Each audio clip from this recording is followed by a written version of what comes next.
welcome to Discard and Draw. I'm Jared. This is my brother Bran. Welcome to part 2 of our COVID-19 edition. And we're going to be reviewing Plague Inc. for this part 2. Bran, tell me about this game. Well, in this game, you get to be the virus and completely wipe out humanity.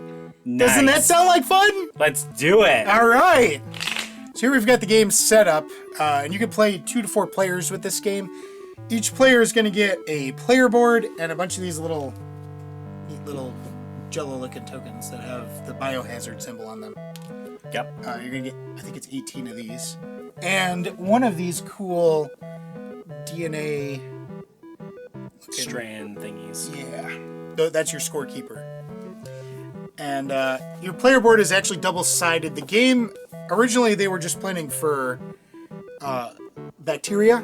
But because of this was a Kickstarter game, because the Kickstarter did so well, they added virus on the other side, so you can play as COVID-19 if you want. Because why not? So, and those of you who have played the app game that this is based off of will know the difference, that there's a difference depending on what kind of form you're taking. Like a bacteria plays differently than a virus does in the app game. And that is also the case in the board game. They've made them different because you start with a couple of, let's call them special abilities. For bacteria, you start with these, the bonus DNA and the outbreak ability. Actually, everyone has the outbreak ability. But bacteria starts with bonus DNA. The virus has mutation and genetic switch. So they play a little bit differently.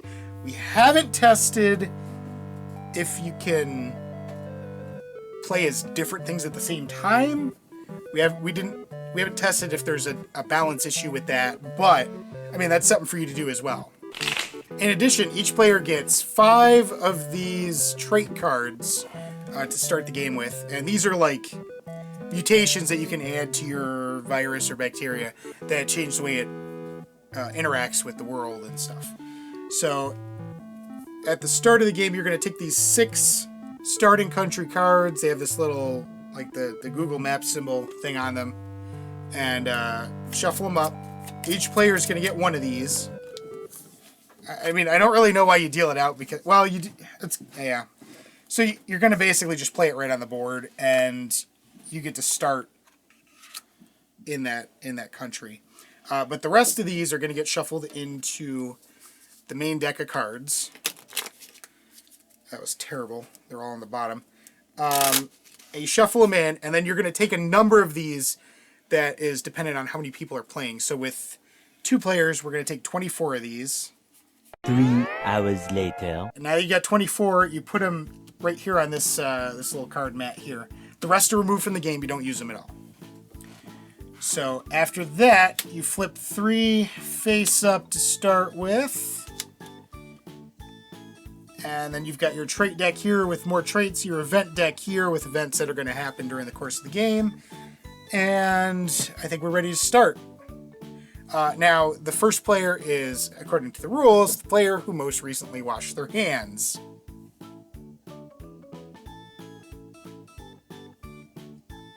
That was me.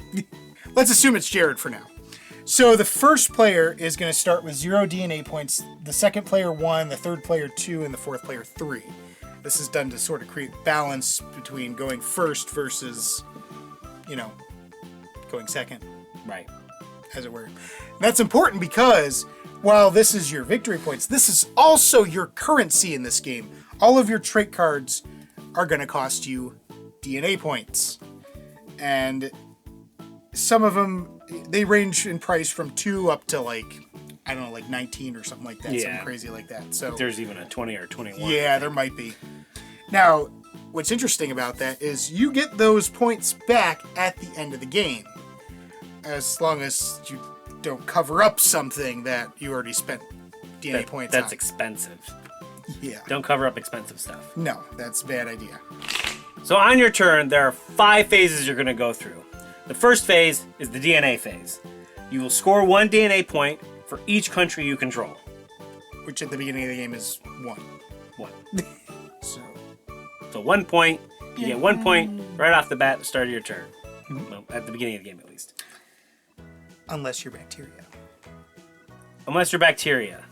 Bacteria, the greatness that it is, you score an additional DNA point during the DNA phase. Yep. As long as you don't cover up the evolution space with a trait card from your hand.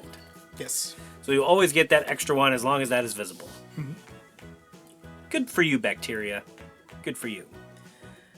The next phase is the country phase. This is where you choose a country to place on the board.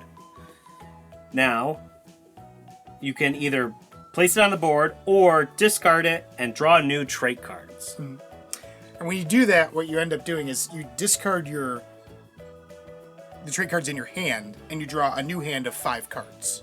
So you don't get to keep the ones that you have, so you got to make sure you don't have anything you want to keep before you do that. Right. So to place a country on the board, you can either take one of the 3 cards shown upright or draw from the deck itself. If you're feeling lucky. Ooh, Germany. Germany. This is in Europe, obviously. So that goes in one of the 5 Europe slots. And you can't add any new countries to the continents that are full. You can only have so many of these cards in each continent. Oceania and North America is 3. South America and Asia is 4. And Europe and Africa are 5. Oh, I'm sorry. You're right. South America is 4. South America is Europe, 4. Africa, and Asia are 5. I was going to say, that's kind of weird because Asia's huge. I know. So The biggest one has 3 slots. it's got 2. You can only have 2 countries. It's China and Russia. That's it. That's it.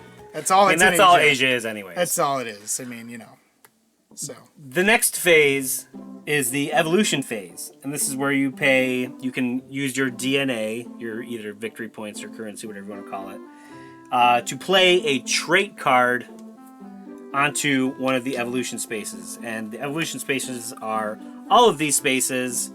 It's just the ones with text on them are given abilities that you can use, but once you cover that up, it's gone, and whatever trait you put on top of it is the one that you can use only for that space. that's right. You can only use what's visible on your board. Right. And you only get the points back at the end of the game for what's visible on your board.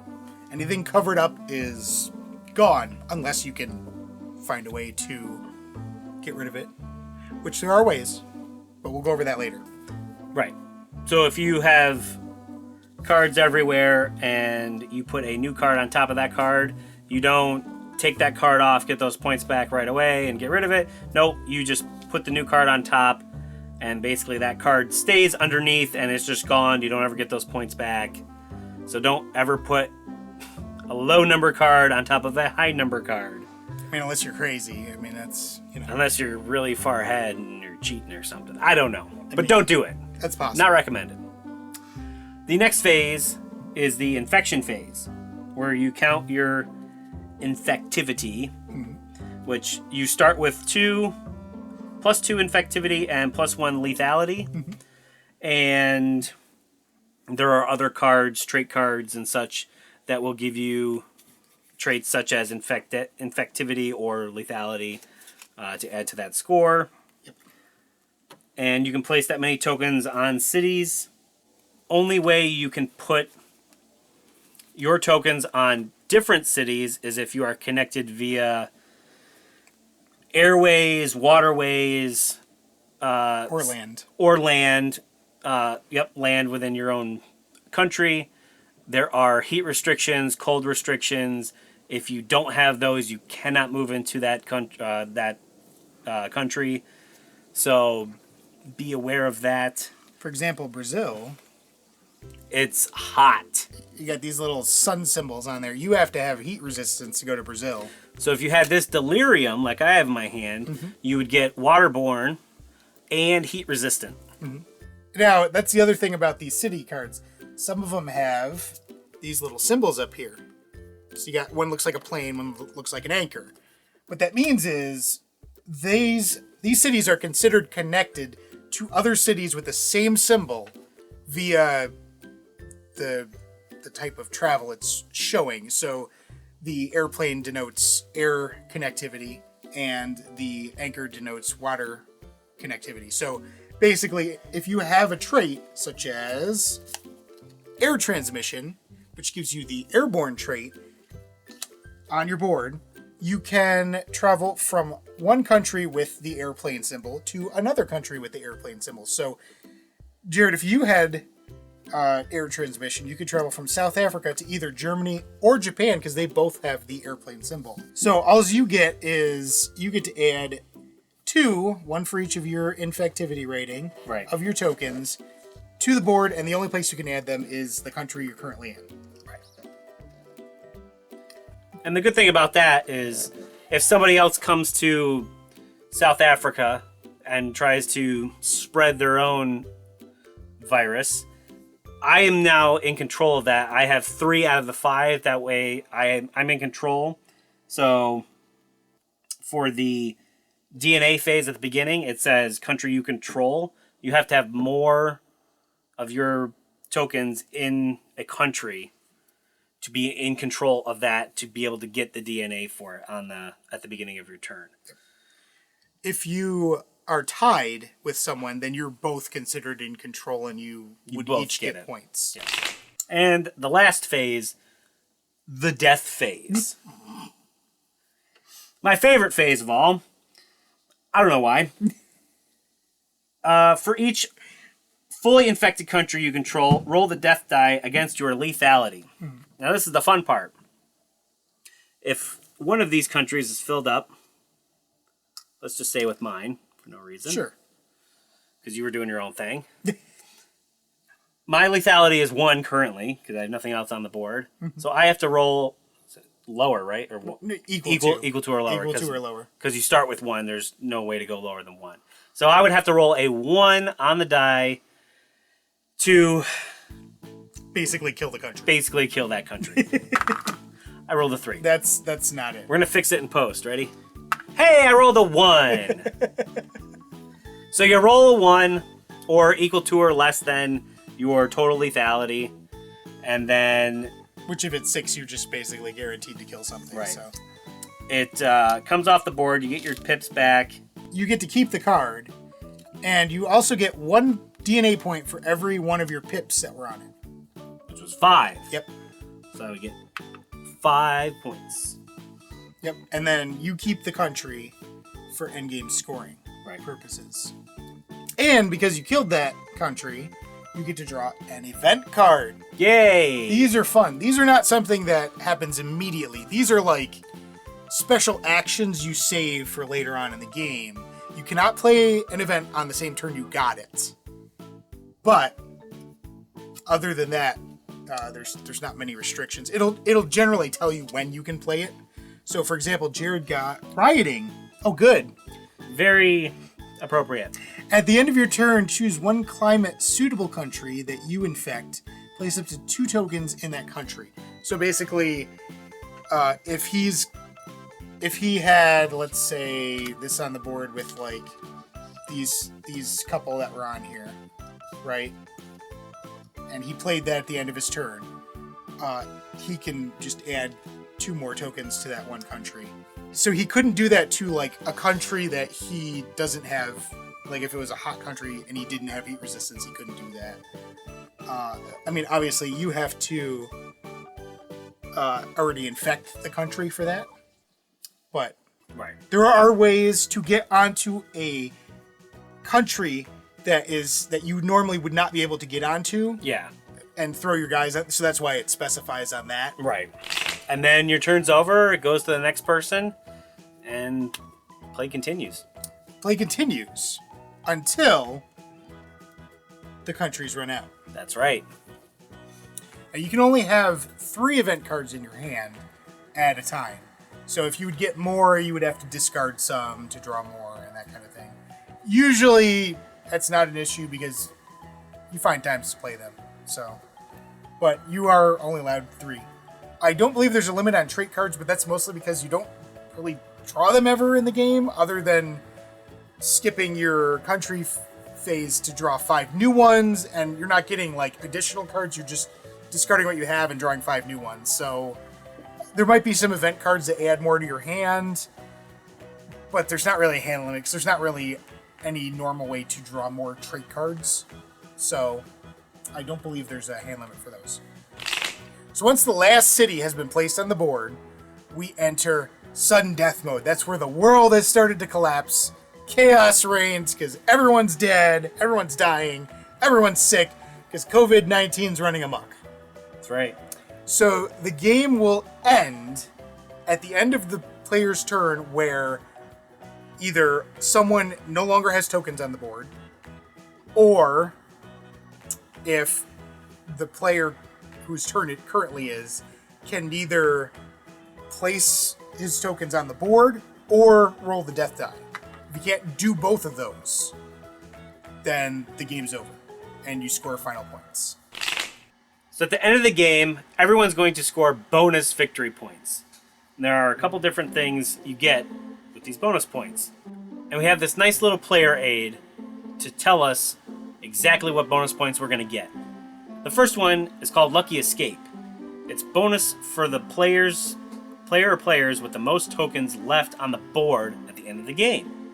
So that's nice. So you get a little something if you got too many guys out there. The next is Continent Killer. For each continent, give the player who killed the most countries in that continent a bonus. And it's 6 per continent. Yeah. So that's nice. So there's potential for an awful lot of victory points right there because you got 6 continents. Right. If you've, let's say, wiped out the most in like 2 or 3 of them, Right. that's a lot of victory points right there. I mean, for the most part, you are going to start in one continent, and if you just work on that one a bunch, you're probably at least guaranteed 6 points for that. Yeah. The next bonus is called Ultimate Wipeout. It is bonus for the player or players who killed the country with the most cities. Yeah. And you get 7 victory points for that. And then, of course, after those, you add up the total amount of any trait cards you have on your board, what the cost of them were. So you add all these numbers up, add that to your total victory points. After that, see who's ahead, and that's the winner. Hey, Jared. What? What's better than playing Plague Inc., the board game? I don't know what. Playing Plague Inc., the board game, with the expansion. That's right. What? There's an expansion, Plague Inc., the board game expansion, Armageddon. That doesn't sound good. It depends on if you're For a virus or not. mankind. It's not good for mankind. It's No. not. No, so this is the expansion for Plague Inc. This is, the box is a lot thinner than you think when you see it online. But this is a expansion. It adds a couple of new features to the game, which I think are really neat. The first and most important one is you get new types of, I don't know what to call it, infection things. I don't know. Okay, so you get a new player board. Where you can play as either a bioweapon or a fungus. Ooh. Fun stuff. And of course, they have new starting traits that you get to use. Actually, the bioweapon has less infectivity than everything else. Actually, they both do. I'm sorry. But they get these cool bonus abilities, which are really powerful. So that's neat. It also adds a set of stuff for a 5th player. So you can play 5 players with this with the expansion. Actually, that's where the orange came from, I believe. Yes, the orange was with the expansion, which was great for Jared because orange is his favorite color to play in any board game. So we both have our favorite colors. I got purple, which was in the base game. Jared got orange. If you backed the Kickstarter, if you were lucky enough to get the special version of that on the Kickstarter, it already came with a 5th player set, which was green. I did not get the Kickstarter version, so I don't have that. I think you can probably find it online if you really want to, but there's no rules for 6 players as far as I know, so it's really just 5 players no matter what. So if you get this, you're going to be able to play with the maximum number of players. So this also adds some new cards to the game. There's new event cards that you can add into the game. There's new countries, but they're not new countries. So it adds what they call alternate reality versions of countries. Oh. So you can play with those instead of the real countries. Okay. Nah. I mean, it's a take it or leave it thing. And it also adds these neat little... these things here. They're called genes. Now these are neat. You get these after the first country is killed. You get to pick one of these, and it's like a bonus like special ability. So you've got like so this one is when you would draw an event card, score +2 DNA instead. Nice. So you don't get event cards, you just get bonus DNA. Or you've got this one. This gene counts as an extra evolution space, so you can have another spot for mutations, and they have stuff like this. So if you tie for an endgame bonus, only you get it. That's really powerful. That's nice. So, and scores +6 DNA in DNA phase if you infect countries in at least 5 continents. Wow. That's pretty strong. And then you've got it's got two sides. They're two-sided. You got the dominant gene side and the recessive gene side. So these are really neat. I like this as a module. This is really cool. You don't have to use it, but it's a neat little addition. It makes it so that you're more asymmetrical with everyone. So like you could be the virus that has that gene, and I'm the virus that has this gene. We're gonna play a little differently because of that. So I like that. I like that in games. But no, expansion definitely worth it. If you're picking up the base game, you might as well get the expansion. So, highly recommend that. So, Jared, what do you think of this game? It's a fun game. There's not too many things going on in it, but there's enough to keep you thinking and to really. It's not boring at all. Getting the right traits is always exciting when you finally get that trait where, like you said, you're not drawing a bunch of trait cards, so you have to like kind of keep discarding and get, trying to get a new hand and trying to get what, so there's a bunch of different things you can do. I really do like these little tokens. Yeah, these are neat. The little pieces, these DNA pieces are really cool too. Yeah, all that stuff is very, very well done, and I agree. But the game itself is fun. There's, you're infecting, you're doing stuff, and once you get going, you know what you're doing, and there's not much guessing going on, and people can't really mess with you too much. Yeah. There are a couple cards that can take some of your guys off of a country. Yes. But not in a way where it really kills you. Yeah. But I feel like this game does kind of come down to the last couple points here and there. But overall, I as a game, I like it. It's fun. I would not play it. Yeah. I would, I would continue to play it throughout the years. Now, have you played the app of Plague Inc? I have not. Okay. So you're coming from purely just the board game. Yep. This is all the experience you've had with Plague Inc. Yep, that's it. Okay. So yeah. that's cool. I actually have played the app before. Years ago. I don't even remember how long ago it was. Because it's free. The app is free if you want to try the game. The app game, it's free. You can go and download it. You start out as bacteria and you unlock the other forms of infection. Mm-hmm. And but yeah, you can download that for free. And actually, it's funny. The board game comes with a little QR code that if you scan goes to the app store and to the app. So I don't know why I don't understand the QR code is necessary because you can just search for it. Whatever. Anyway, so I have actually played the app version of this, and I gotta say this is a really good representation of that. If I was going to make a board game version of Plague Inc., this is the way to do it. I mean, they did a good job of simulating how the board game or how the app plays in this board game form. Obviously, in the app, you're infecting every single country on the planet, and it goes everywhere. But obviously, they can't do that because there's too many countries. It would take too long. So the way they split it up like this is a great way to shorten the game. I mean, if you really wanted to play through all of the countries, you could.